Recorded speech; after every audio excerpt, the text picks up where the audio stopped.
એકેય તત્વ પ્રગટ નથી. તો પાંચેય તત્વ ભેગા થઈ અને આ શરીર બનાવ્યું છે, તો એ શરીર પ્રગટ ક્યાંથી હોય?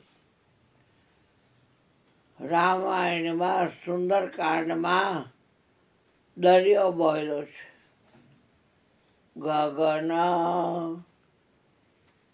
સમીર અનલ જલ ધરણી. ગગન એટલે આકાશ, સમીર એટલે પવન, અનલ એટલે અગ્નિ, જલ એટલે પાણી અને ધરણી એટલે માતા પૃથ્વી.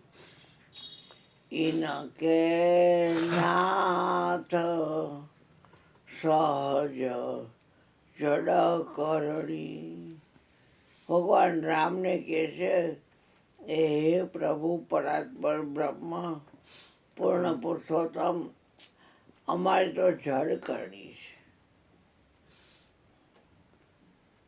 તો પાંચે પાંચ તત્વમાં એકેય પ્રગટ નથી અને પાંચેય તત્વ ભેગા થઈ અને આ બારી નાખવાનું એવું આ શરીર બન્યું.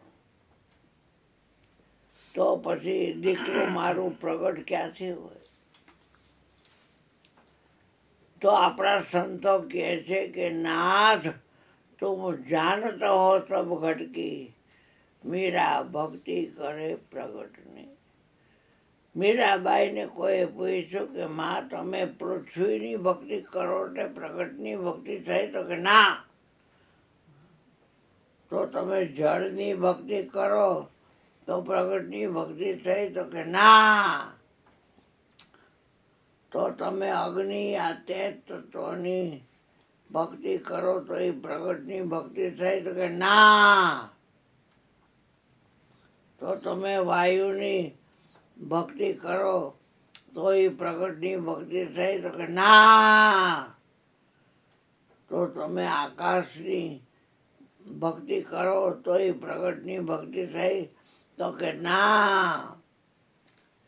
તો પાંચેય તત્વોની ના પાડો છો, તો પાંચેય તત્વોનું આ શરીર બન્યું અને શરીરની દેહની ઉપાધિમાં જ્યાં સુધી લાખા રહીશો ને ત્યાં સુધી વાતો બધી ખોટીઓ.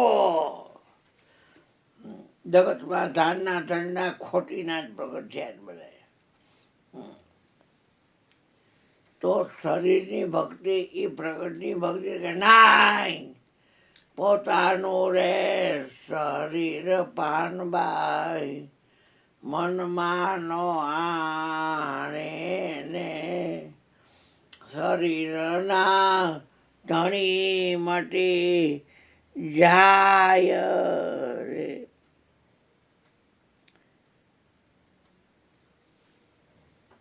આની માલિકી મૂકવી કઈ હેલી વાત નથી. પોતાનું શરીર પાનબાઈ, મનમાં નો આણે. મનનું એક નામ છે ઈંડ. હવે એ જે મનનો માલિક સદગુરુ પોતે છે.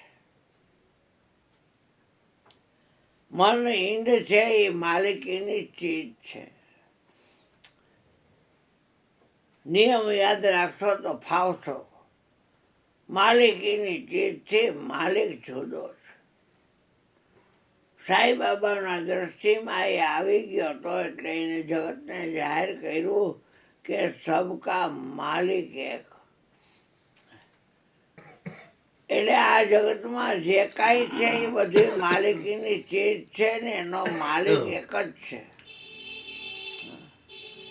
અને આમ સબ એટલે મળદું પણ થાય અને સબ એટલે બધું થાય. સબ ભૂમિ ગોપાલની. તો બધી જગ્યા ભૂમિ આ તે એ માલિકીની ચીજ એનો માલિક ગુરુ મહારાજ છે. પરાણે જમણા આવીને ઘોકાહરી કરીને તમને ઉપાડી જાય ભાટા મારીને અને ત્યારે છોડવો હજારો વીછીની વેદના થાય, બળતરાનો પાર ન રહે, જીભ જલાશે, નાળીઓ તૂટશે, ગળું રોકાશે ખાતા, રામ નામની છડી પોકારે, મોત સવારી રાતા.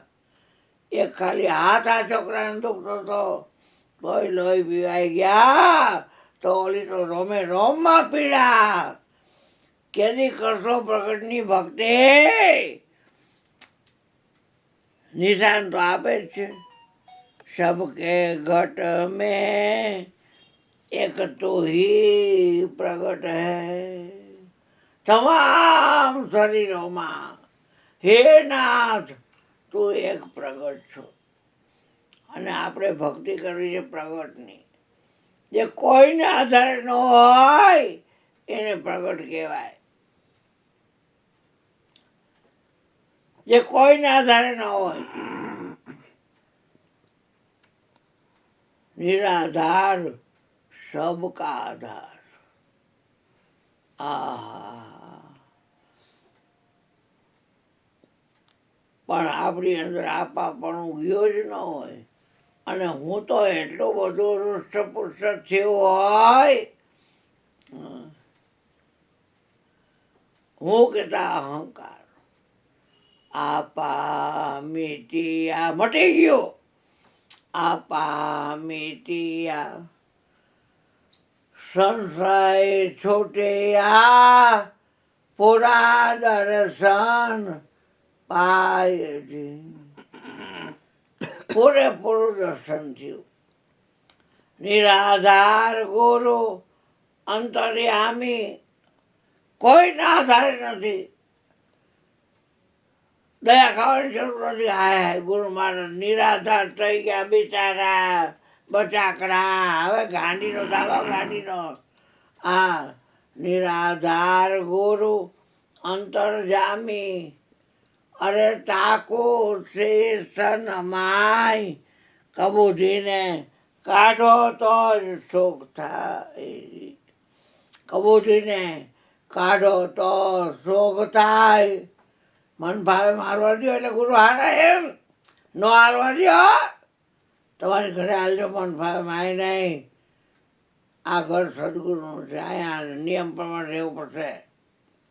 મન ભાવે નહીં હાલે કાંઈ કોઈને બાપથી ને ગાયરું થાય છે.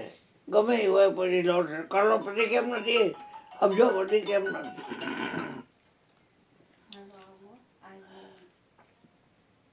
એટલે હવે આ બીજાનો વારો આવે. સદગુરુ મહારાજ